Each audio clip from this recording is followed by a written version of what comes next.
Margaret Henderson sat in her small kitchen staring at her phone. She had called her son David 3 times that week, but something felt wrong. His voice sounded tired and weak. Every time she tried to talk to him, his wife Sarah would take the phone away. "He's resting," Sarah would say. "He's been working too hard." But Margaret knew her son. David was strong and healthy. He had built his business from nothing and became one of the richest men in the city. He never got sick. He never missed work. Something was not right. Margaret was 68 years old and had worked as a nurse for 40 years before she retired. She knew when people were sick. David sounded very sick, but Sarah kept saying he was just tired from work. The last time Margaret called, David could barely talk. His words came out slow and confused. When she asked what was wrong, Sarah quickly took the phone. "Margaret, David is fine," Sarah said in her sweet voice. "He just needs to rest. The doctor said he has been working too much. You know how he is with his business." But Margaret did not believe her. David loved his mother. He called her every day since his father died 5 years ago. Even when he was busy, he always made time to talk to her. Now Sarah was making excuses for why he could not talk. Margaret walked around her house feeling worried. She looked at the pictures on her wall. There was David as a little boy, smiling and happy. There he was at his high school graduation, then his college graduation, then his wedding day with Sarah 3 years ago. Sarah had seemed like a nice girl when David first brought her home. She was pretty and spoke softly. She said she worked at a pharmacy and wanted to help people. David was so happy with her. Margaret wanted to like her too, but something always felt strange about Sarah. She smiled too much. She never seemed real. And after they got married, Sarah started to change. She did not want David to visit his mother as much. She said Margaret was too old and might get David sick. Margaret tried to forget her bad feelings about Sarah. She wanted David to be happy.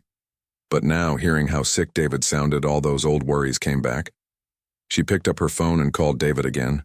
This time, no one answered. She called 5 more times. Still no answer. Margaret felt her heart beating fast. Something was very wrong. Margaret had a spare key to David's house. He had given it to her when he bought the big mansion in the hills. "For emergencies, Mom," he had said. "I want you to feel like you can come see me anytime." Margaret had never used the key. She always called first. She respected David and Sarah's privacy, but today felt like an emergency. She put on her coat and got in her old car. David's house was 30 minutes away in the rich part of town. As she drove, Margaret tried to think of good reasons why David sounded so sick. Maybe he really was working too hard. Maybe he had the flu. Maybe Sarah was right and Margaret was just being a worried mother. But her nurse training told her something else. David's voice sounded like patients she had seen before. Patients who were very sick. Patients who had been poisoned. Margaret shook her head. That was a crazy thought. Why would anyone want to poison David? He was a good man. He helped people with his charity work. He gave money to hospitals and schools. Everyone loved him. But then Margaret thought about Sarah. Sarah, who did not want David to see his mother. Sarah, who worked at a pharmacy and knew about medicines. Sarah, who always seemed to be lying about something. Margaret drove faster. The big houses in David's neighborhood looked like castles. David's house was the biggest one. It had tall gates and beautiful gardens. Margaret had always felt proud that her son could afford such a nice place. Now the house looked scary to her. She parked outside the gates and used the code David had given her. The gates opened slowly. Margaret drove up the long driveway, her hands shaking on the steering wheel. The house was quiet. No cars in the driveway except David's black car. Sarah's red car was gone. Maybe Sarah was not home. Maybe Margaret could talk to David alone and see what was really wrong. Margaret walked to the front door and knocked. No one answered. She knocked, louder. Still nothing. She could see lights on inside, but no one came to the door. Margaret walked around to the back of the house. She remembered David showing her the kitchen door during her last visit. "This is easier for you, Mom," he had said. "You don't have to walk so far from your car." Margaret took out the spare key. Her hands were shaking as she put it in the lock. She had never gone into someone's house without permission before. But this was her son. If he was in trouble, she had to help him. The key turned easily. Margaret opened the door and stepped into the big kitchen. Everything was clean and perfect. Sarah always kept the house very neat. Too neat, Margaret thought. Like she was trying to hide something. Margaret listened carefully. She could hear voices coming from somewhere in the house. One voice sounded like David. The other voice was Sarah. They were talking, but Margaret could not hear the words. Margaret felt a little better. If David was talking, maybe he was not as sick as she thought. Maybe Sarah was right. Maybe David just needed rest. But then Margaret heard David's voice more clearly. He sounded confused and sleepy. His words were slow and mixed up. This was not the smart, strong son she knew. This was someone who was very sick. Margaret started walking toward the voices. She wanted to see David and make sure he was okay. She wanted to hug him and take care of him like she did when he was little. As she got closer to the dining room, Margaret could hear Sarah's voice too. But Sarah was not talking to David. She was on the phone with someone else. "It won't be much longer," Sarah was saying quietly. "He's getting weaker every day. Soon everything will be ours." Margaret stopped walking. Her heart felt like it stopped beating. What did Sarah mean? What would be theirs? And why did she sound so happy that David was getting weaker? Margaret moved closer to the dining room door. She had to know what was happening to her son. Margaret pressed herself against the wall near the dining room door. Her heart was beating so loud she was afraid Sarah might hear it. She listened carefully to Sarah's phone conversation.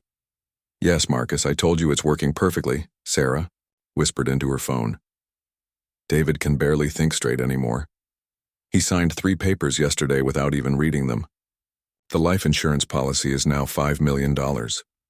Margaret felt cold all over. Life insurance?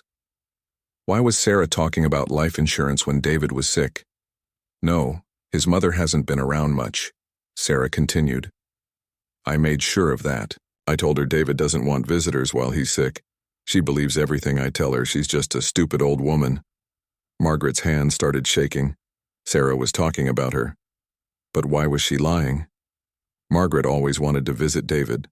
Sarah was the one who said no. "The best part is that David trusts me completely." Sarah laughed quietly. "He thinks I'm taking such good care of him.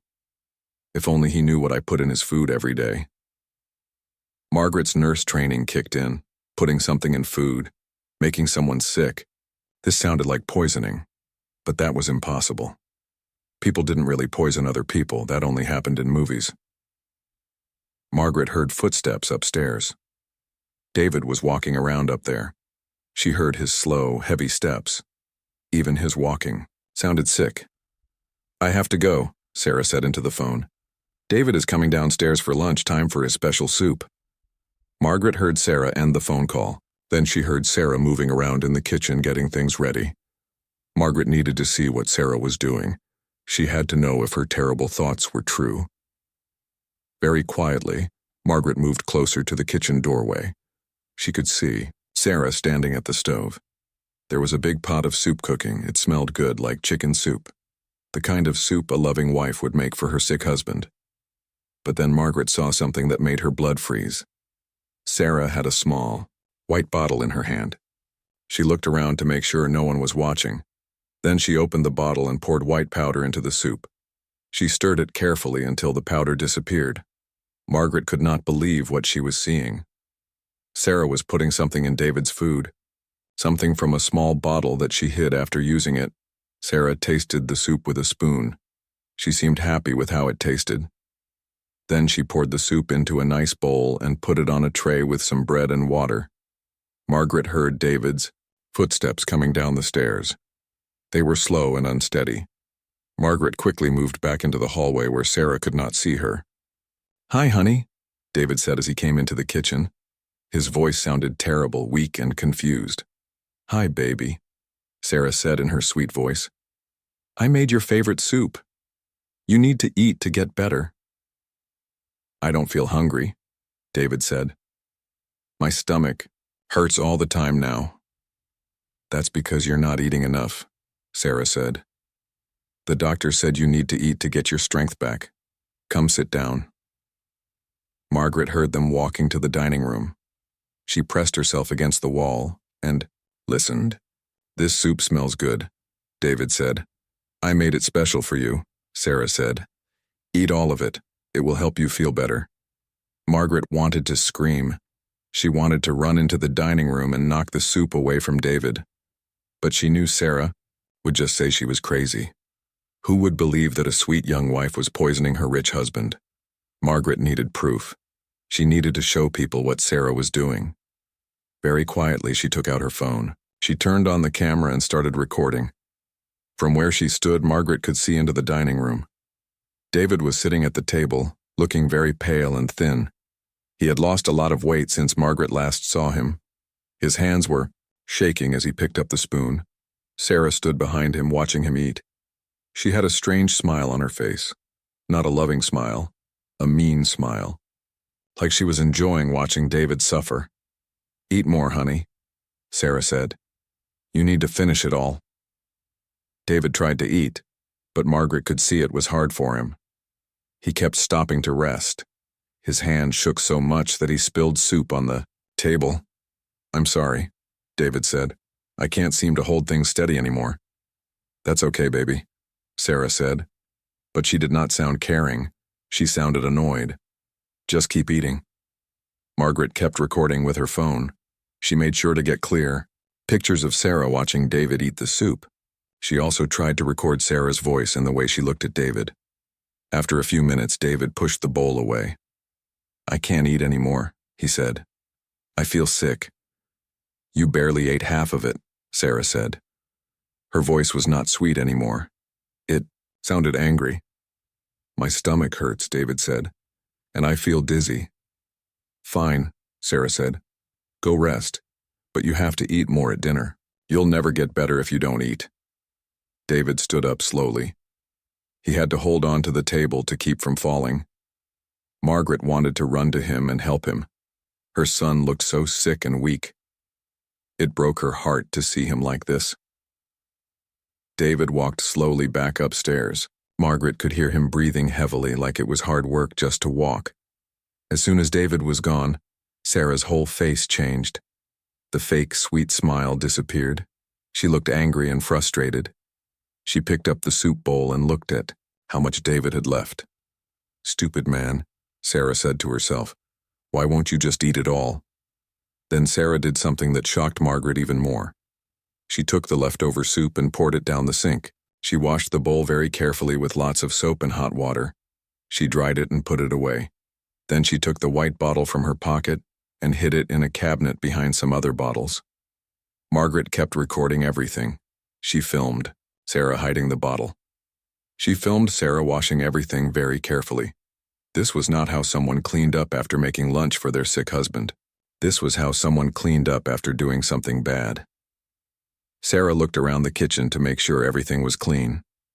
Then she walked toward the hallway where Margaret was hiding. Margaret quickly put her phone away. She tried to move quietly, but her foot hit a small table. The table made a noise. Sarah stopped walking. Hello? She called. Is someone there? Margaret's heart stopped. She had been caught. Sarah was going to find her. What would Sarah do if she knew Margaret had seen everything? Margaret thought fast. She could not let Sarah know she had been watching. She had to act like she'd just arrived. Margaret walked into the kitchen like she had just come through the back door. Sarah? Margaret called, trying to sound normal. Are you home? I came to check on David. Sarah appeared in the kitchen doorway. For just a second, Margaret saw something cold and mean in Sarah's eyes. But then Sarah smiled her fake sweet smile. Margaret, Sarah said. What a surprise, I didn't hear you come in. I used my key, Margaret said. I was worried about David. He sounded so sick on the phone. Oh, he's much better today, Sarah lied. He just ate a big lunch and went upstairs to rest. Margaret knew this was a lie. David could barely eat half the soup, and he looked terrible. But Margaret had to pretend she believed Sarah. "Can I see him?" Margaret asked. "He's sleeping now," Sarah said quickly. "The doctor said he needs lots of rest. Maybe you can come back tomorrow." "I'll just look in on him," Margaret said. "I won't wake him up." "No," Sarah said, a little too loudly. "I mean, he's sleeping very deeply. The doctor gave him strong medicine to help him sleep. It's better not to disturb him." Margaret looked at Sarah carefully. Every word out of Sarah's mouth was a lie. David was not better. He was not sleeping peacefully. He was upstairs, sick from whatever Sarah had put in his soup. "Okay," Margaret said, "but I'm very worried about him. Maybe I should call his doctor." "That's not necessary," Sarah said quickly. "I talk to the doctor every day. David is getting the best care." Margaret nodded, but she did not believe anything Sarah was saying. She needed to leave before Sarah became suspicious, but she also needed to save her son. "I should go then," Margaret said. "But please call me if David needs anything. I can help take care of him." "Of course," Sarah said. "You're such a good mother." But Margaret could see in Sarah's eyes that she had no intention of calling. Sarah wanted to keep Margaret away from David. She wanted David all to herself so she could keep poisoning him. Margaret walked back to the kitchen door. As she was leaving, she turned around. "Sarah," she said, "what kind of medicine is the doctor giving David? Maybe I can pick it up for you." Sarah's smile got tight. "It's a special medicine. I have to get it myself." Another lie. Margaret was sure of it now. There was no doctor. There was no medicine. There was only Sarah and her white bottle and whatever poison she was putting in David's food. Margaret got in her car and drove away, but she was not giving up. She had recorded Sarah poisoning David's food. She had proof. Now she had to figure out how to save her son before it was too late.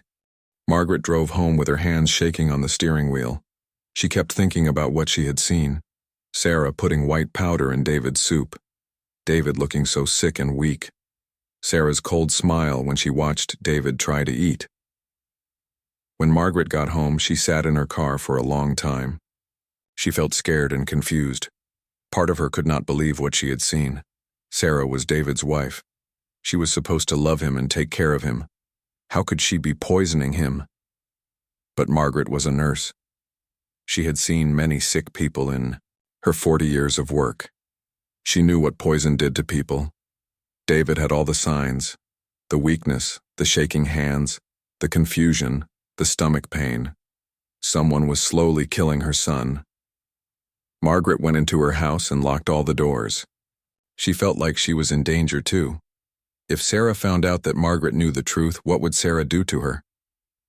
Margaret sat at her kitchen table and looked at the video on her phone. She had recorded Sarah putting the white powder in the soup. She had recorded Sarah watching David eat with that mean smile. She had recorded Sarah hiding the bottle and washing everything very carefully. But would anyone believe her? Sarah seemed so sweet and caring when other people were around. Everyone thought she was the perfect wife. They would think Margaret was just a jealous mother who did not like her son's wife. Margaret called her old friend Robert Chen. Robert had been a police detective for 30 years before he retired. If anyone would believe her, it would be Robert. "Margaret?" Robert answered the phone. "How are you?" "Robert, I need your help," Margaret said. "Something terrible is happening to David." "What's wrong?" Robert asked. His voice became serious. Margaret told Robert everything, about David sounding sick on the phone, about Sarah not letting her visit, about what she saw in the kitchen today, about the white powder in the soup. Robert was quiet for a long time after Margaret finished talking. "Margaret," he said finally, "that's a very serious accusation. Are you sure about what you saw?" "I recorded it," Margaret said. "I have video of Sarah putting something in David's food." "Send me the video," Robert said. "I'll look at it. But Margaret, you need to be very careful.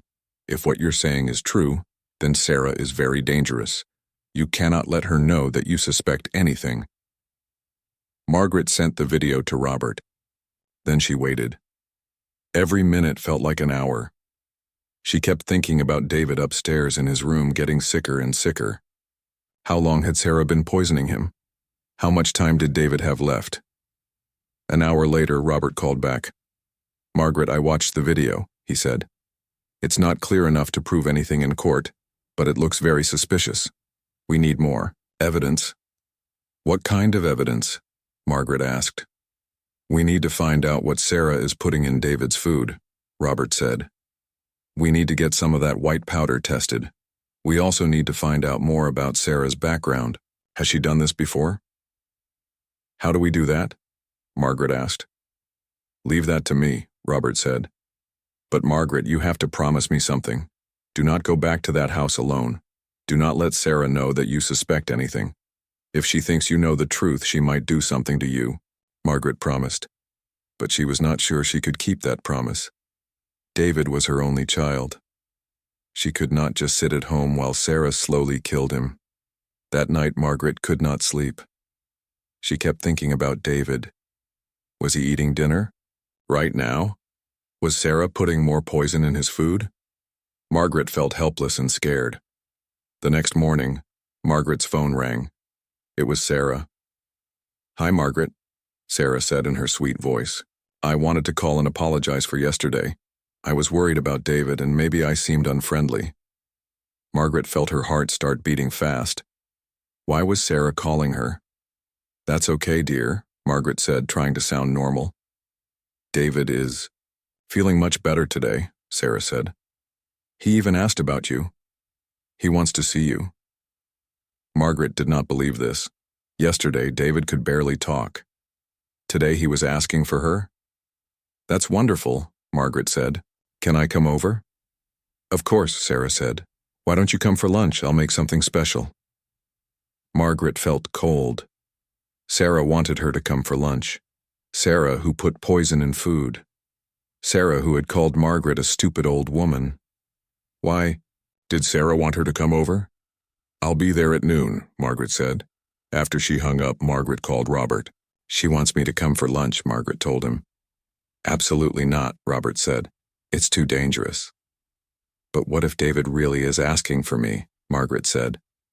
"What if he's getting worse and wants to see me?" "Margaret, think about it." Robert said, "Yesterday Sarah didn't want you anywhere near David. Today she's inviting you for lunch? That doesn't make sense." Margaret knew Robert was right, but she could not stop thinking about David. What if he was dying? What if this was her last chance to see him? "I have to go," Margaret said. "David is my son." "Then I'm coming with you," Robert said. "No," Margaret said. "If Sarah sees you, she'll know something is wrong. I'll be careful. I'll just see David and leave." Margaret hung up before Robert could argue more. She knew she was taking a big risk, but she had to see her son. At noon, Margaret drove to David's house again. This time, Sarah's red car was in the driveway. Margaret parked and walked to the front door. Before she could knock, Sarah opened the door with a big smile. "Margaret, so good to see you," Sarah said. But her smile did not reach her eyes. Margaret followed Sarah into the house. Everything looked the same as yesterday, but something felt different. The house felt dangerous. "Where's David?" Margaret asked. "He's in the living room," Sarah said. "He's very excited to see you." They walked to the living room, and Margaret saw David sitting in a chair by the window. He looked even worse than yesterday. His skin was gray and his eyes looked empty. When he saw Margaret, he tried to smile, but it looked like it hurt him to move his face. "Hi, Mom," David said. His voice was so weak that Margaret could barely hear him. Margaret wanted to run to him and hug him, but something stopped her. David did not look excited to see her. He looked scared. "Hi, sweetheart," Margaret said. "How are you feeling?" "Tired," David said. "Very tired." Margaret looked at Sarah. Sarah was watching them both very carefully. Her smile was still there, but her eyes were cold. "David, why don't you tell your mother about the doctor's visit yesterday?" Sarah said. David looked confused. "Doctor's visit?" "Yes, honey," Sarah said. Her voice was getting less sweet. "Remember? The doctor said you need to take more medicine. David shook his head slowly. I don't remember a doctor. Sarah's smile got tighter. You're confused because you're sick. The doctor said that would happen. Margaret realized that David was not asking for her. Sarah had lied about that too. Sarah had brought Margaret here for some other reason. Maybe I should let David rest, Margaret said. She started to stand up. No, Sarah said quickly. Stay. For lunch, I made soup. Soup? The same soup that Sarah had put poison in yesterday. Margaret felt sick to her stomach. I'm not very hungry, Margaret said. I insist, Sarah said. Her voice was not sweet anymore. It sounded threatening. Margaret looked at David. He was staring at Sarah with fear in his eyes. Even in his confused state, David knew something was wrong. Actually, I just remembered, Margaret said. I have a doctor's appointment this afternoon. I should go. She stood up and started walking toward the door. Sarah followed her. That's too bad, Sarah said. I was really looking forward to having lunch with you. Margaret walked, faster. She wanted to get out of the house as quickly as possible, but as she reached the front door, Sarah grabbed her arm. Margaret, Sarah said. Her voice was completely different now, cold and mean. I know what you saw yesterday. Margaret's blood turned to ice. Sarah knew. Somehow, Sarah had figured out that Margaret had been in the house, that Margaret had seen her put poison in David's soup. I don't know what you mean, Margaret said, trying to pull her arm away. Yes, you do, Sarah said. She squeezed Margaret's arm harder. You were hiding in the hallway. You saw me making lunch for David. Margaret's heart was beating so fast she thought it might stop. Sarah's grip on her arm was very strong. Margaret looked back toward the living room, but she could not see David from where she stood. Let go of me, Margaret said. I will, Sarah said. But first we need to talk. You see, Margaret, you're causing problems. David was getting better until you started interfering. David is not getting better, Margaret said. You're poisoning him. Sarah smiled. It was the scariest smile Margaret had ever seen. Prove it, Sarah said. Margaret realized she was in serious danger. Sarah was not going to let her leave. Sarah was going to do something to her, just like she was doing to David. Margaret used all her strength to pull away from Sarah. She yanked her arm, free, and ran toward the front door. She grabbed the handle and pulled, but the door would not open. Sarah had locked it. The door sticks sometimes, Sarah said with that terrible smile. Let me help you. But Sarah did not move toward the door. She just stood there watching Margaret struggle with the lock. Margaret finally got the door open. She ran outside as fast as she could. Behind her, she heard Sarah laughing. Margaret got in her car and drove away quickly. In her rearview mirror, she could see Sarah standing in the doorway of the house, still smiling. Margaret drove straight to the police station. She had to tell someone what was happening. Sarah knew that Margaret knew the truth. Robert made Margaret a cup of tea and sat down across from her at his kitchen table. His face was serious as he opened a notebook and started writing. We need to think like detectives, Robert said. If Sarah is poisoning David, we need to find out how, when, and why. Margaret felt better having Robert help her. He had solved many crimes during his 30 years as a police detective. If anyone could figure this out, it was Robert. Let's start with David's symptoms, Robert said. Tell me exactly how he's been acting. Margaret thought carefully. It started about 2 months ago. David began sounding tired when I called. Then, he started forgetting things. Last week his hands were shaking. Yesterday he could barely walk.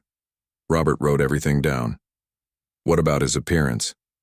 He's lost a lot of weight, Margaret said. His skin looks gray, his eyes look empty, like he's not really there anymore. That sounds like slow poisoning, Robert said. Someone has been giving him small amounts of poison over a long time. It's smart because it looks like natural illness. Margaret shivered. What kind of person does that to someone they married? Someone who wants money, Robert said. Or someone who wants David out of the way for another reason. We need to find out more about Sarah. Robert got his laptop computer and started typing. He knew how to find information about people from his detective days. What was Sarah's last name before she married David? Robert asked. Wilson, Margaret said. Sarah Wilson. Robert typed for a while, reading things on his computer screen. His face got more and more serious. Margaret, he said slowly. Sarah Wilson has been married before. Margaret felt cold. What do you mean? She was married to a man named Thomas Brooks in Nevada 3 years ago. He died 6 months after their wedding. How did he die? Margaret asked, but she was afraid to hear the answer. Heart failure, Robert said. But look at this newspaper article about him. It says he was young and healthy before he got married. Then he got sick very fast, just like David. Margaret felt sick. Do you think Sarah killed her first husband too? I think it's possible, Robert said. Let me check something else. Robert typed more on his computer. After a few minutes, he looked up at Margaret. Sarah worked at a pharmacy in Nevada when she was married to Thomas, he said. She had access to all kinds of medicines and drugs. That's how she knows about poison, Margaret said. Probably, Robert said. And look at this. Thomas had a life insurance policy for $2 million. Sarah got all the money when he died. Margaret understood now. She married David for his money too. David is worth much more than $2 million, Robert said. If Sarah inherits everything, she'll be very rich. They spent the next hour researching Sarah's background. They found out that she had worked at 3 different pharmacies in 2 different states. Each time, she had left suddenly without giving a reason. She's been planning this for a long time, Robert said. She probably looked for rich men to marry, men who would trust her and give her access to their money. Margaret felt angry and scared. We have to stop her. David doesn't have much time left. I know, Robert said. But we need proof. The police won't arrest Sarah just because her first husband died and David is sick. We need evidence that she's actually poisoning him.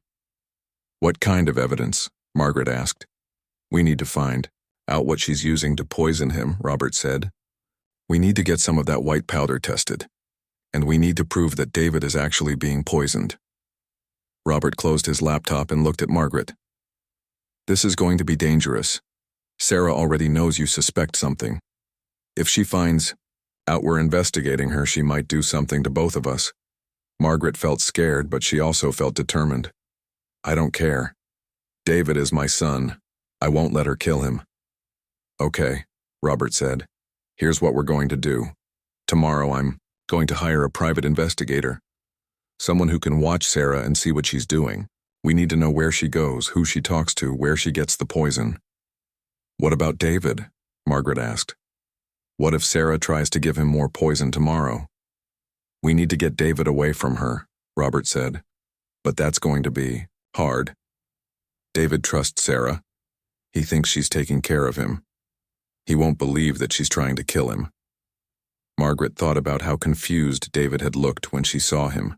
He's too sick to think clearly. The poison is affecting his brain. That's what makes this so dangerous, Robert said. Sarah has David completely under her control. He'll do whatever she tells him to do. Robert got up and walked around his kitchen. He was thinking hard. We need to get a sample of David's hair, he said. Hair can show if someone has been poisoned. If we can prove David has poison in his system, the police will have to listen to us. How do we get his hair?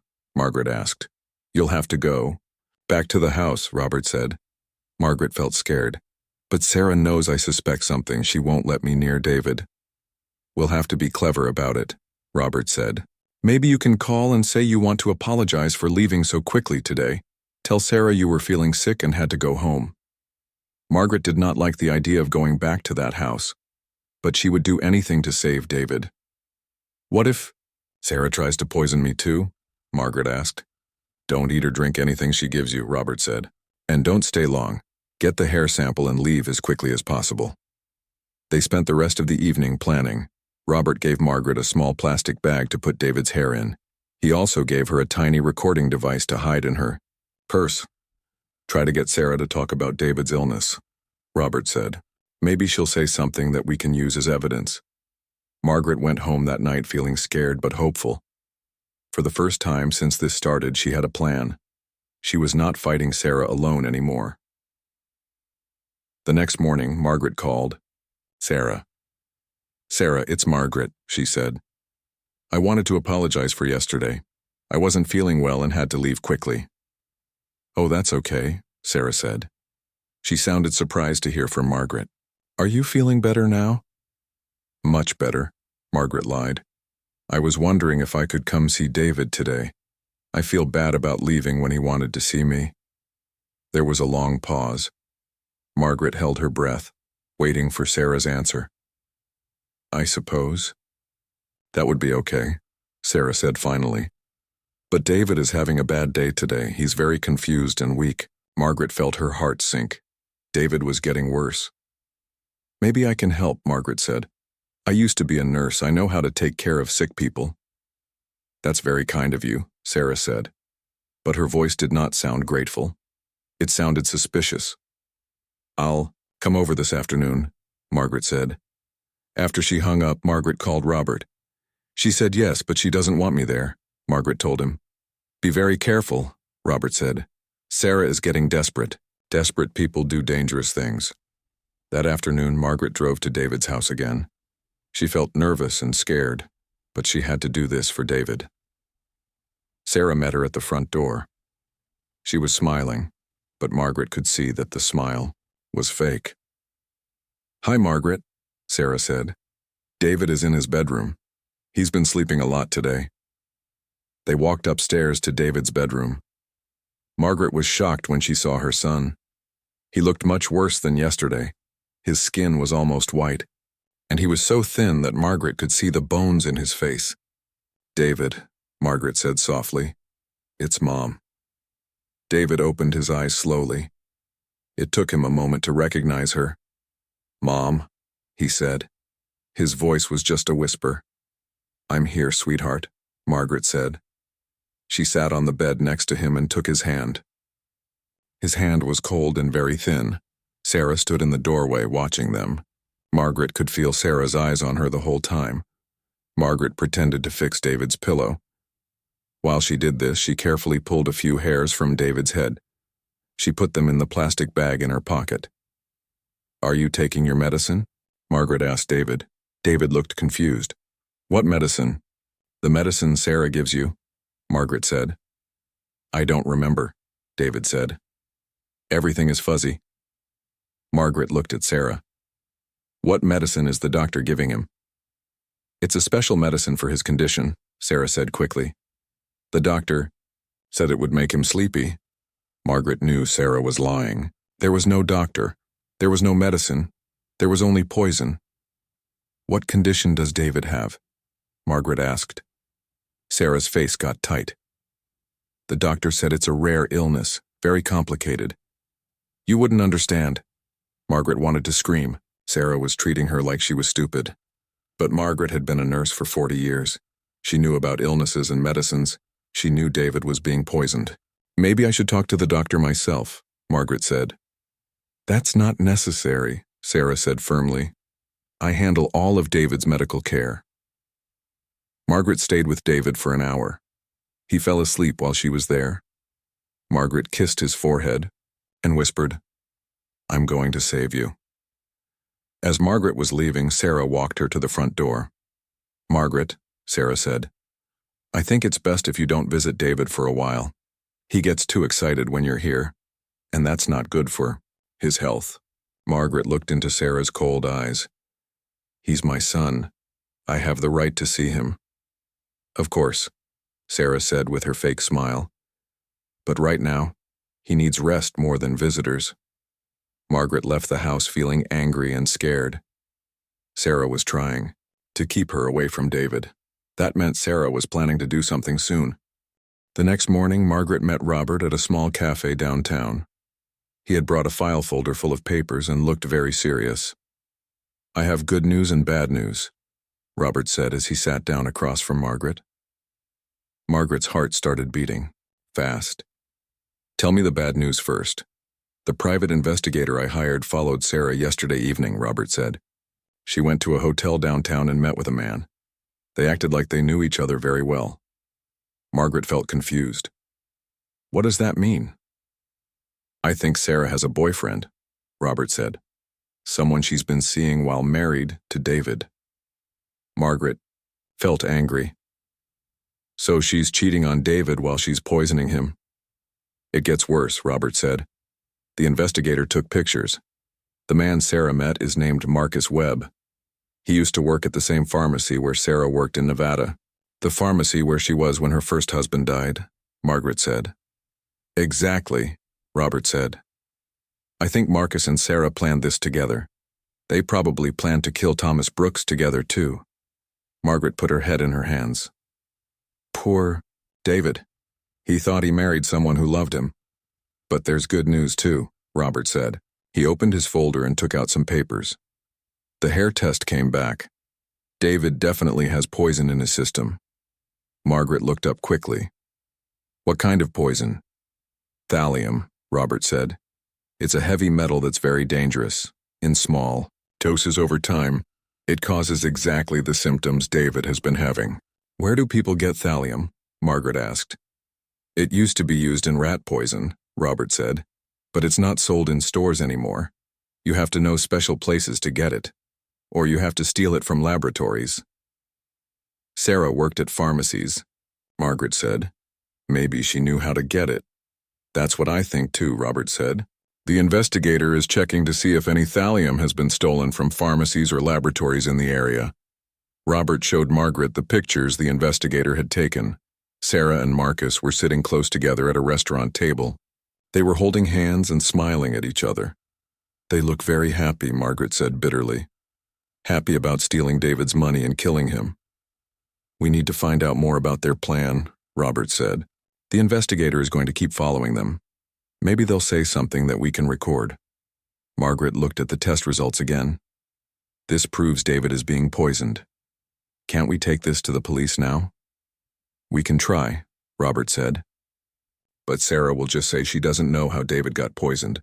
She'll act surprised and worried. She'll say maybe David was poisoned by someone else. But who would believe that? Margaret asked. A lot of people, Robert said. Sarah seems like a loving wife to everyone else.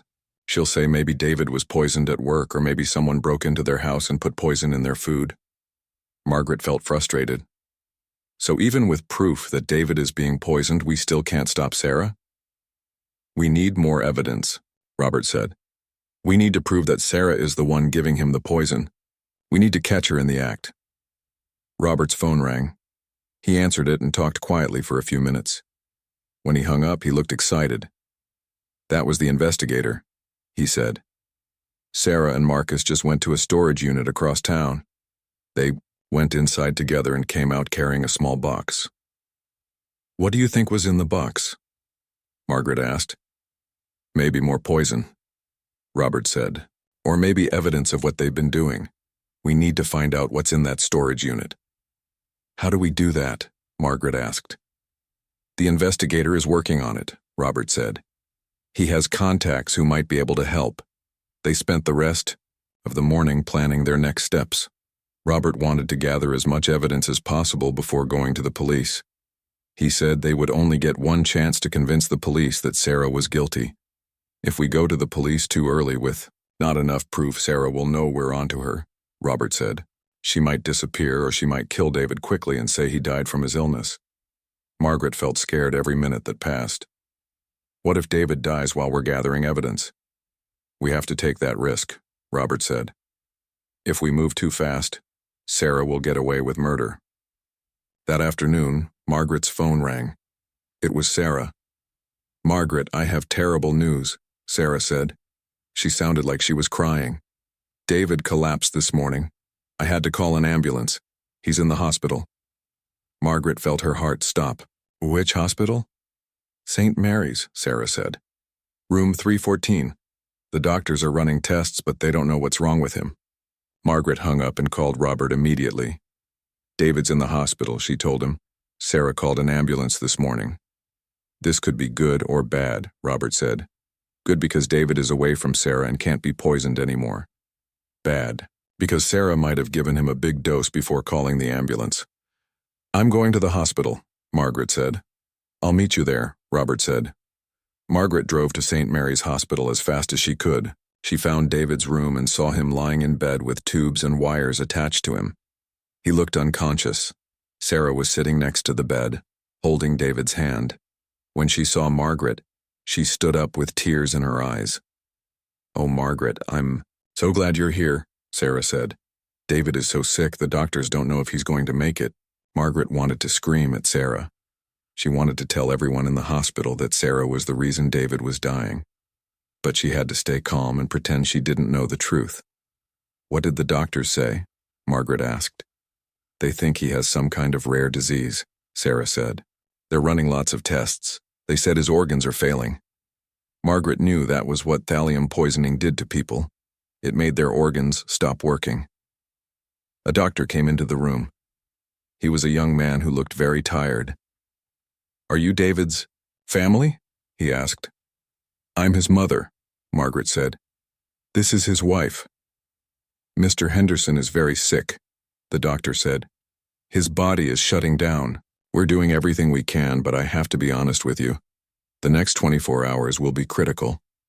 Margaret felt tears in her eyes. Her son was dying, and the person who was killing him was standing right there, pretending to be worried. "What's causing this?" Margaret asked. "We're not sure yet," the doctor said. "We're running tests for different diseases and conditions. Some of his symptoms are consistent with poisoning, but we haven't found any poison in his blood tests." Margaret looked at Robert, who had just arrived. He shook his head slightly, warning her not to say anything about the thallium yet. "Poisoning?" Sarah said, acting shocked. "Who would poison David? That's impossible." The doctor looked at Sarah sympathetically. "I know it's hard to think about, but we have to consider all possibilities. Has your husband had access to any chemicals at work? Any reason someone might want to hurt him?" Sarah started crying. "David is the kindest man in the world. No one would want to hurt him. And he works in an office building. He doesn't use chemicals." Margaret watched Sarah's performance with disgust. Sarah was such a good actress. She really looked like a worried wife. "We'll keep running tests," the doctor said. "In the meantime, Mr. Henderson needs rest. Visiting. Hours end at 8 o'clock. After the doctor left, Margaret sat with David for hours. Sarah stayed too, sitting on the other side of the bed. Margaret wanted to be alone with David, but Sarah would not leave. At 7:30, Robert came back to the room. "Sarah," he said. "I'm Robert Chen, an old friend of Margaret's. I'm so sorry about David." "Thank you," Sarah said. "It's been a terrible day." "I'm sure it has," Robert said. "Margaret told me David has been sick for a while. That must have been very stressful for you." "It has been," Sarah said. "I've been taking care of him at home, but he kept getting worse. I didn't know what else to do."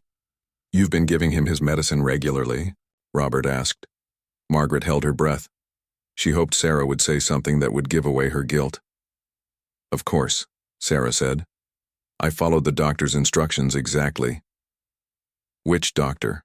Robert asked. Sarah looked confused for a moment. "Dr. Martinez," she said finally. Margaret knew Sarah was lying. There was no Dr. Martinez. Sarah had made up that name. "I'd like to talk to Dr. Martinez myself," Robert said. "What's his first name?" Sarah looked nervous. Carlos, Dr. Carlos Martinez." "And where is his office?" Robert asked. "Downtown," Sarah said quickly. "I don't remember the exact address." Robert smiled. "That's okay. I'm sure I can find him." Margaret could tell that Robert was testing Sarah, and Sarah was failing the test. There probably was no Dr. Carlos Martinez downtown. At 8 o'clock, a nurse came in and said visiting hours were over. Margaret kissed David's forehead and whispered, "Hold on, sweetheart. We're going to save you." In the parking lot, Margaret and Robert talked about what they had learned. "There's no Dr. Carlos Martinez downtown," Robert said. "I checked while we were in the room. Sarah is still lying about everything." "But David is safe now," Margaret said. "Sarah can't poison him in the hospital." "True," Robert said. "But Sarah might try something else. She might try to convince the doctors to give David medicine that would hurt him." or she might try to disconnect his life support. Margaret felt scared again. What can we do? I'm going to talk to the hospital security, Robert said. I'll tell them to watch Sarah carefully, and I'm going to call the police detective in charge of the case. What case? Margaret asked. The one we're about to start, Robert said. It's time to tell the police what we know. Detective Williams sat across from Margaret and Robert in a small room at the police station. He was a tall man with gray hair who had been a detective for 20 years. He listened carefully as they told him everything they had discovered about Sarah. This is a very serious accusation, Detective Williams said when they finished talking. You're saying that Sarah Henderson has been slowly poisoning her husband for months? Yes, Margaret said, and we have proof. Robert opened his folder and showed Detective Williams all the evidence they had gathered. The hair test showing thallium in David's system, the pictures of Sarah and Marcus together, the information about Sarah's first husband who died in Nevada, the bottle of thallium with Sarah's fingerprints.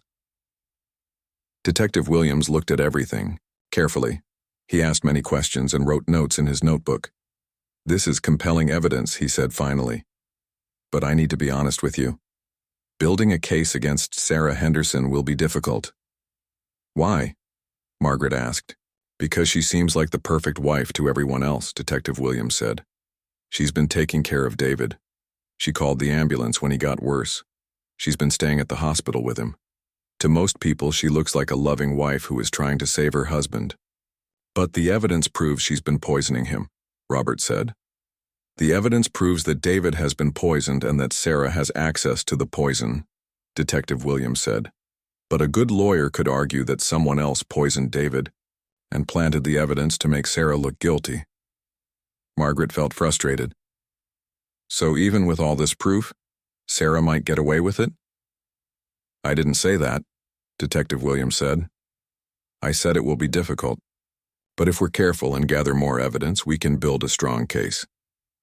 Detective Williams explained his plan. First, he would get a search warrant for Sarah's house and the storage unit. They would look for more evidence of the poisoning. Second, he would have experts test the thallium bottle to make sure Sarah's fingerprints were really on it. Third, he would question Marcus Webb and try to get him to confess. What about David? Margaret asked. Is he safe in the hospital? I'll station a police officer outside his room, Detective Williams said. Sarah won't be able to hurt him there. But Sarah doesn't know we suspect her, Robert said. If she sees a police officer, she'll know something is wrong. You're right, Detective Williams said. I'll use an undercover officer, someone who looks like a hospital worker. That afternoon, Margaret went back to the hospital to see David. When she got to his room, she was surprised to see that David was awake and sitting up in bed. He looked much better than he had the day before. Mom, David said when he saw her. His voice was stronger too. David, you look so much better, Margaret said. She hugged him carefully. I feel better, David said. The doctor said my organs are starting to work normally again. They don't understand what was wrong with me, but whatever it was seems to be getting better. Margaret knew why David was getting better. He had been in the hospital for 24 hours without Sarah giving him poison. His body was starting to heal. Where's Sarah? Margaret asked. She went home to get some clean clothes, David said. She's been here all night taking care of me. Margaret felt angry that David still thought Sarah was taking care of him. But she could not tell David the truth yet. Detective Williams had warned her that David might not believe her and might tell Sarah about their suspicions. David, Margaret said carefully, do you remember being sick at home? David looked confused. It's all very fuzzy, he said. I remember feeling tired and weak. Sarah kept saying the doctor told me to rest and take medicine. But I don't remember seeing any doctor. What kind of medicine was Sarah giving you? Margaret asked. I don't remember, David said. Sarah always brought it to me. She said it would help me feel better, but I kept feeling worse. Margaret could see that David was starting to remember things more clearly now that the poison was leaving his system. David, Margaret said, I need to ask you something important. In the past few months, have you signed any papers for Sarah? David thought for a moment. Yes, I think so. Insurance papers and some legal documents. Sarah said they were routine business things. She said I needed to sign them before I got too sick to write my name. Margaret's heart sank. Sarah had tricked David into signing papers while his mind was clouded by poison. Now Sarah had legal control over David's money and medical decisions. Do you remember what the paper said? Margaret asked. No, David said. I was so confused and tired. Sarah explained them to me, but I couldn't focus. I trusted her to handle everything. Just then, Sarah walked into the room carrying a small suitcase. When she saw Margaret, her smile looked forced. Margaret, how nice to see you, Sarah said. David has been asking for you. I can see he's feeling much better, Margaret said. Yes, isn't it wonderful, Sarah said. The doctors think he's going to make a full recovery. Margaret watched Sarah's face when she said this. Sarah did not look happy that David was getting better. She looked worried and frustrated. That's such good news, Margaret said. I was so scared we were going to lose him. We all were, Sarah said. But her voice did not sound sincere. Margaret stayed for another hour, talking with David and watching Sarah. Sarah kept checking her phone and looking nervous. Several times she suggested that David should rest and that Margaret should leave. I think David needs his strength for when the doctors come to see him, Sarah said. Actually, I feel great, David said. It's nice to have both of you here. Sarah's smile got tighter. Margaret could tell that Sarah did not want David talking to her. Sarah was afraid that David might remember something important or that Margaret might say something to make David suspicious. When Margaret finally left the hospital, she called Robert from her car. David is much better, she told him. He's starting to remember things, but Sarah looks very nervous. I think she knows something is wrong. Detective Williams called me an hour ago, Robert said. He got the search warrant. They're going to search Sarah's house and the storage unit tonight. What if Sarah finds out? Margaret asked. She won't, Robert said. Detective Williams is waiting until Sarah comes back to the hospital. They'll search while she's not home. What about Marcus? Margaret asked. They arrested him this afternoon, Robert said. He's being questioned right now. Margaret felt excited. Things were finally happening. After days of feeling helpless, the police were taking action. There's something else, Robert said. Detective Williams wants you to come to the police station tomorrow morning. He wants you to make an official statement about everything you've seen. Of course, Margaret said. I'll tell them everything. That night, Margaret could not sleep. She kept thinking about David in the hospital and Sarah sitting next to his bed. Even with a police officer watching, Margaret worried that Sarah might find a way to hurt David. The next morning, Margaret met Robert at the police station. Detective Williams looked tired but excited. We had a very productive night, he said. We found a lot of evidence in Sarah's house and in the storage unit. What did you find? Margaret asked. More thallium, Detective Williams said. Hidden in Sarah's bathroom cabinet. We also found a notebook where she wrote down how much poison she was giving David and when. Margaret felt sick. She was keeping records of poisoning my son? It gets worse, Detective Williams said. We found emails between Sarah and Marcus planning the whole thing. They started planning this before Sarah even married David. Robert shook his head. They planned to kill David from the beginning? According to the emails, yes, Detective Williams said. Sarah was supposed to marry David, gain his trust, and then slowly poison him. Marcus was supposed to help by providing the poison and helping Sarah launder the money after David died. What about Marcus? Margaret asked. Did he confess? He's talking, Detective Williams said. He's trying to make a deal by giving us information about Sarah. He told us that Sarah killed her first husband the same way. He helped her with that murder too. Margaret felt angry and sad. 2 men had died, or almost died, because of Sarah and Marcus's greed. When are you going to arrest Sarah? Margaret asked. This afternoon, Detective Williams said. I want to wait until she's away from the hospital. I don't want to upset David while he's still recovering. Does David have to know the truth? Margaret asked. Eventually, yes, Detective Williams said. He'll have to testify in court, but for now we'll let him focus on getting better. Detective Williams explained that Margaret and Robert would both have to testify when Sarah went to trial. They would have to tell the court everything they had seen and done to gather evidence. "Are you ready for that?" Detective Williams asked. "Yes," Margaret said. "I want Sarah to pay for what she did to David." That afternoon, Margaret was at the hospital visiting David when Detective Williams called her. "We arrested Sarah an hour ago," he said. "She was at her lawyer's office trying to change David's will. She's been charged with attempted murder, fraud, and conspiracy." Margaret felt relief flood through her body. "Is David safe now?" "David is completely safe," Detective Williams said. "Sarah won't be able to hurt him anymore." Margaret looked at David, who was sleeping peacefully in his hospital bed. His color was much better and he was breathing normally. Margaret sat in the hospital room watching David sleep. It had been 3 days since Sarah's arrest and David still did not know the truth. The doctors had said it was best to wait until David was stronger before telling him what had really happened. Detective Williams came into the room quietly. He had been visiting David every day to check on his recovery. "How is he today?" Detective Williams asked. "Much better," Margaret said. "The doctors say the poison is almost completely out of his system. He's been asking questions about why Sarah hasn't visited him." "What have you been telling him?" Detective Williams asked. "That Sarah is busy with work," Margaret said. "But he's starting to get suspicious. David knows Sarah would never stay away from the hospital this long." Detective Williams sat down in the chair next to Margaret. "The doctors think David is strong enough to hear the truth now. His mind is clear, and his body is healing well." Margaret felt nervous.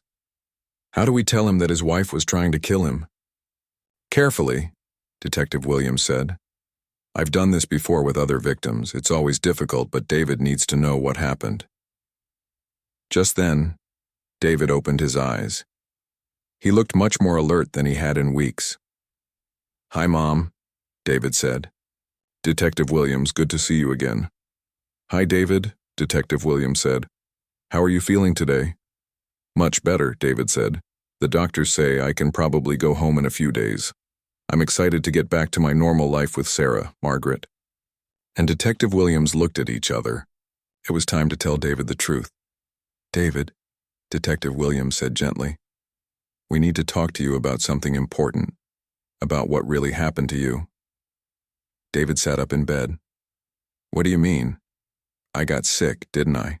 "The doctor said I had some kind of rare illness."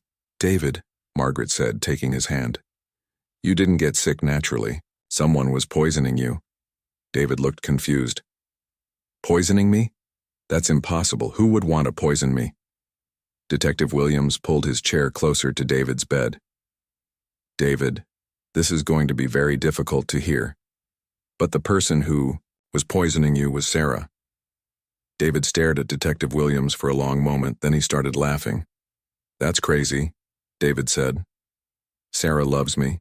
She's been taking care of me. She called the ambulance when I got worse. Why would you think Sarah would hurt me?" Margaret squeezed David's hand. "Because I saw her do it, sweetheart. I saw her put poison in your soup." David's laugh stopped. He looked at his mother with shock. "That's impossible," David said. "You must have been mistaken. Sarah would never hurt me." Detective Williams opened a folder he had brought with him. "David, I'm going to show you some evidence. This is going to be very hard to see, but you need to know the truth." Detective Williams showed David the pictures of Sarah and Marcus together. He showed David the bottle of thallium with Sarah's fingerprints.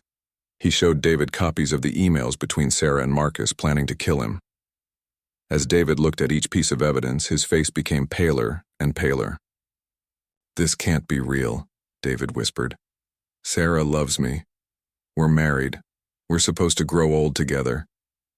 "David," Detective Williams said softly, "Sarah has been arrested. She's been charged with trying to murder you. We found evidence that she was planning this before she even married you." David put his head in his hands. Margaret could see that he was starting to cry. "But why?"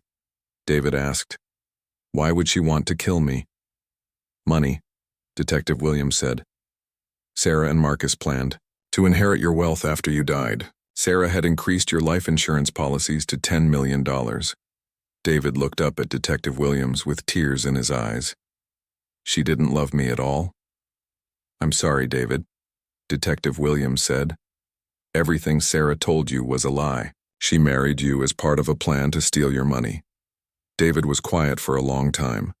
Margaret could see him thinking, trying to understand what he had been told. The medicine she was giving me, David said finally. That was poison? Yes, Margaret said. It was called thallium. Sarah was giving you small amounts every day in your food and drinks.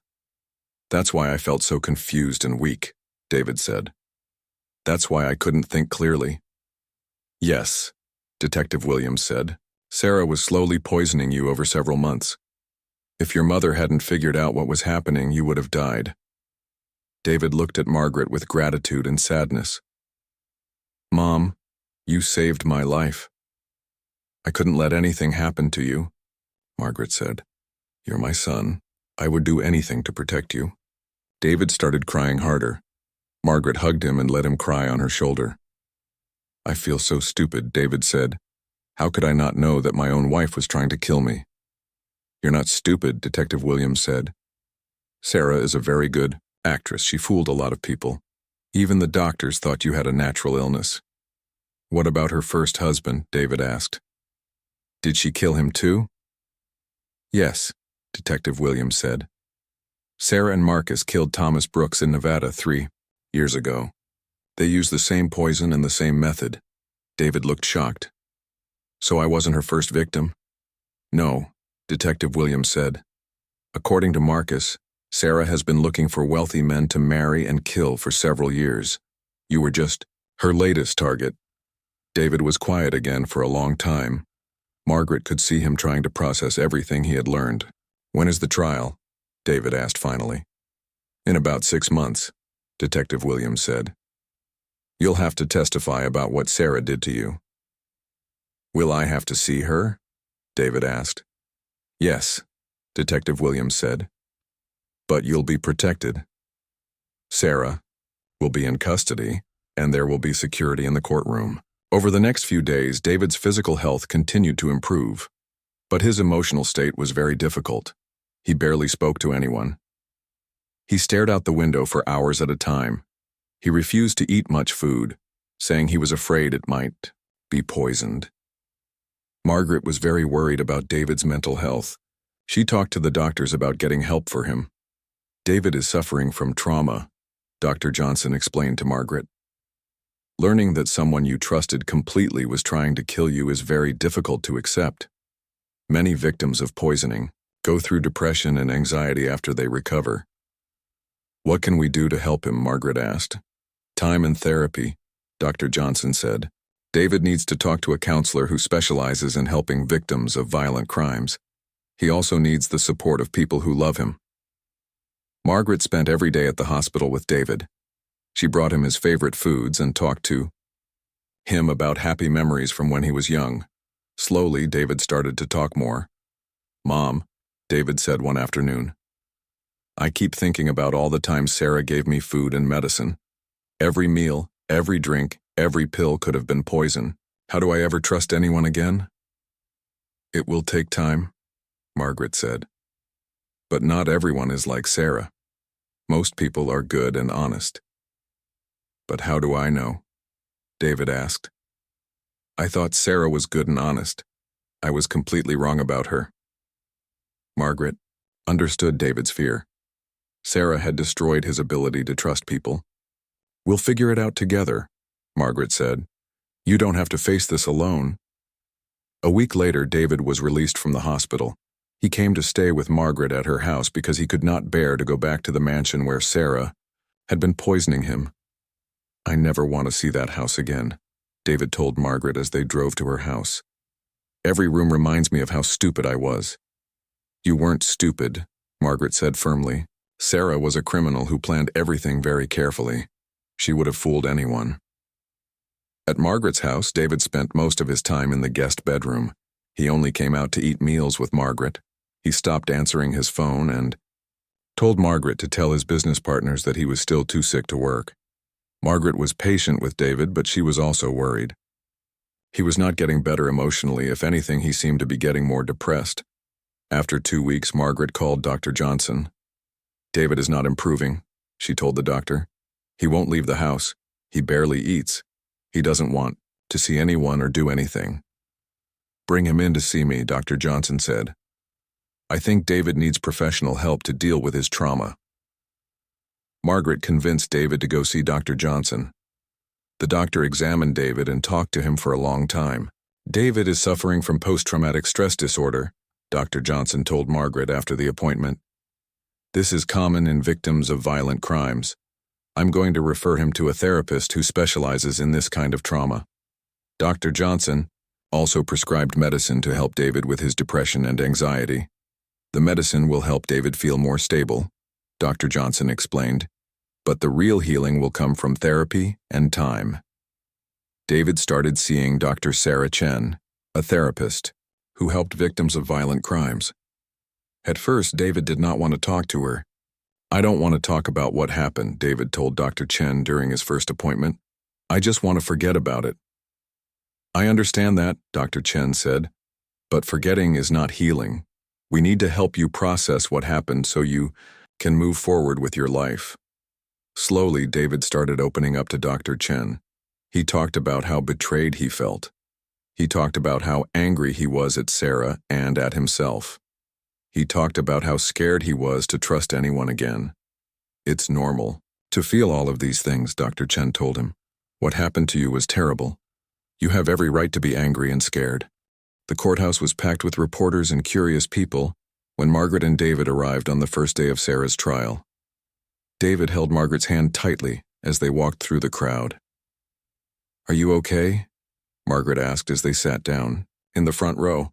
"I'm nervous," David said, "but I'm ready to do this." Sarah was brought into the courtroom wearing an orange jail uniform and handcuffs. When David saw her, he felt his heart start beating fast. She looked different than he remembered, thinner and paler, but her eyes were the same cold eyes Margaret had seen in the kitchen that day. Sarah looked at David for a moment, then looked away quickly. David was surprised that he felt more angry than sad when he saw her. The prosecutor, Ms. Rodriguez, stood up to give her opening statement to the jury. "Ladies and gentlemen," Ms. Rodriguez said, "this case is about greed, betrayal, and attempted murder. The defendant, Sarah Henderson, married David Henderson not for love, but as part of a calculated plan to steal his money by slowly poisoning him to death."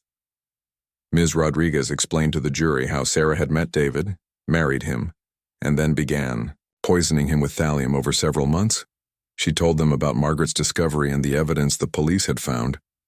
"The evidence will show that Sarah Henderson is a cold-blooded killer who has done this before," Ms. Rodriguez said. 3 years ago in Nevada, she used the same method to murder her first husband, Thomas Brooks. Sarah's lawyer, Mr. Davis, gave a very different story in his opening statement. "My client is not a killer," Mr. Davis said. "Sarah Henderson is a mentally ill woman who was manipulated by her boyfriend, Marcus Webb.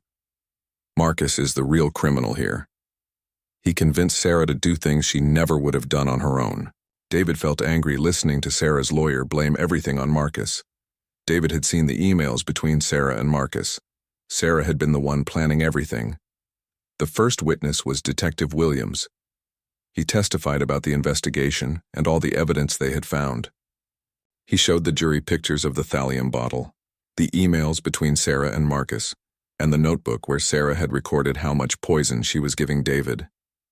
"In my 20 years as a detective," Detective Williams said, "I have never seen such careful planning for a murder." Sarah Henderson kept detailed records of her crimes. The second witness was Dr. Johnson, who testified about David's condition when he came to the hospital. "Mr. Henderson was very close to death when he arrived," Dr. Johnson said. "His organs were failing from thallium poisoning. If he had not received treatment when he did, he would have died within days." On the second day of the trial, Margaret testified about what she had seen in Sarah's kitchen. She told the jury about watching Sarah put white powder in David's soup and about Sarah's threatening behavior when she discovered Margaret knew the truth. "I knew something was wrong with my son," Margaret told the jury. "A mother's instinct told me David was in danger. When I saw Sarah putting poison in his food, I knew I had to save him. Sarah's lawyer tried to make Margaret look like a jealous mother-in-law who did not like her son's wife. "Isn't it true that you never approved of David's marriage to Sarah?" Mr. Davis asked. "At first I was happy that David found someone to love," Margaret said. "But I became suspicious when Sarah started keeping me away from David and when David became so sick."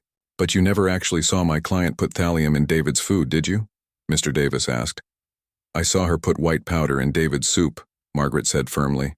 The police later proved that powder was thallium.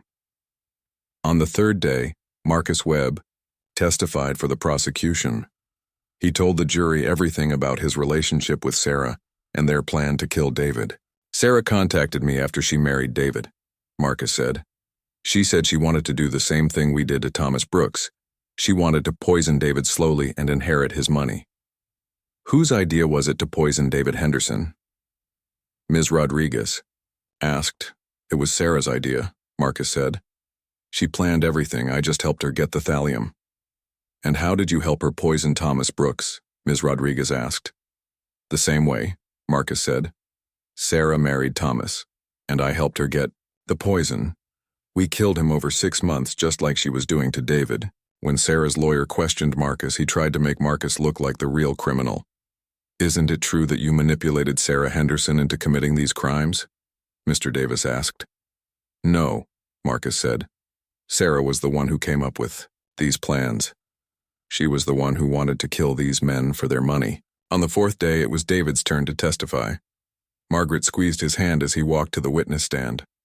"Please state your name for the record," Ms. Rodriguez said. "David Henderson," David said. His voice was quiet but clear. Ms. Rodriguez asked David to tell the jury about his relationship with Sarah, their marriage, and how he became sick. "I thought Sarah loved me," David told the jury. "She seemed like a perfect wife. She cooked for me, took care of me, and seemed worried when I got sick." "When did you first start feeling ill?" Ms. Rodriguez asked. "About 3 months after we got married," David said. "At first I just felt tired. Then I started having stomach problems and headaches. Sarah said I was working too hard." "Did Sarah give you any medicine for your illness?" Ms. Rodriguez asked. "Yes," David said. She said, "The doctor had prescribed special medicine for me. She gave me pills and liquid medicine every day." "Did you ever see this doctor yourself?" Ms. Rodriguez asked. No," David said. "Sarah said the doctor was very busy and that she could handle my medical care. I trusted her completely." David testified for 2 hours about how Sarah had taken care of him while slowly poisoning him. He told the jury about signing papers he could not understand because his mind was clouded by poison. "I signed everything Sarah asked me to sign," David said. "I couldn't think clearly. I trusted her to take care of our business while I was sick." When Sarah's lawyer questioned David, he tried to make David look like he was confused and unreliable. "Mr. Henderson, you admit that you were very sick and confused during this time, correct?" Mr. Davis asked. "Yes," David said, "because I was being poisoned." "But how can you be sure about what my client did or did not do if you were so confused?" Mr. Davis asked. "Because the evidence proves what she did," David said. "The police found the poison with her fingerprints on it. They found emails where she planned to kill me. I may have been confused then, but the facts are clear now." David looked directly at Sarah when he said this. For the first time during the trial, Sarah looked back at him. David saw no remorse in her eyes, no sadness or guilt, just cold calculation. The trial lasted 2 weeks. The jury heard from 23 witnesses and saw hundreds of pieces of evidence. The case against Sarah was overwhelming. In her closing argument, Ms. Rodriguez told the jury that Sarah was a dangerous predator who had killed one man and almost killed another. "Sarah Henderson is not mentally ill," Ms. Rodriguez said. "She is a cold-blooded killer who planned these murders carefully for money. She must be held accountable for her crimes." In his closing argument, Mr. Davis continued to blame Marcus and claim that Sarah was mentally ill. "My client was manipulated by a master criminal," Mr. Davis said. "Sarah Henderson needs treatment, not a life sentence in prison." The jury deliberated for 6 hours before reaching their verdict. Margaret and David waited in a small room near the courtroom with Ms. Rodriguez and Detective Williams. "Whatever happens, you did the right thing by testifying," Ms. Rodriguez told David. "You were very brave." "I just want justice," David said. "Not just for me, but for Thomas Brooks and for anyone else Sarah might hurt in the future." When the jury returned, everyone gathered in the courtroom. The judge asked the jury foreman to read the verdict. "We, the jury, find the defendant Sarah Henderson guilty of attempted murder in the first degree," the foreman said. Margaret felt tears of relief in her eyes. David squeezed her hand. "We also find the defendant guilty of fraud, conspiracy, and criminal poisoning," the foreman continued. Sarah showed no emotion when the guilty verdicts were read. She sat perfectly still, staring straight ahead. The judge scheduled Sarah's sentencing for the following month. Sarah could receive life in prison without the possibility of parole. Outside the courthouse, Margaret and David were surrounded by reporters asking questions. "How do you feel about the verdict?" one reporter asked David. "I feel justice was served," David said. "Sarah Henderson is a dangerous person who should never be allowed to hurt anyone again." "What are your plans now?" another reporter asked. "To rebuild my life," David said.